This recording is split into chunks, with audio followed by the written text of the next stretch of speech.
Rasmartan pumalag matapos sisihin sa muntik na pagkalunod ng bata sa kanyang resort. Hindi pinalagpas ng CEO at social media personality na si Rasmartan ang mga magulang ng batang muntika ng malunod sa isa sa kanyang mga resort 2 linggo nang lumipas dahil sa tila panggigipit nito sa kanya para lamang makakuha ng pera.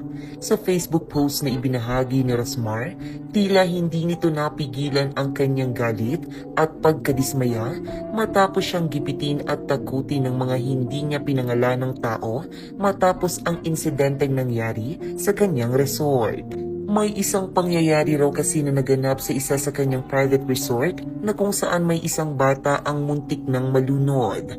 Agad niyang sinisi ng mga magulang ng bata si Rosmar dahil sa kawalan umano ng lifeguard ng kanyang resort. Ngunit depensa ni Rosmar na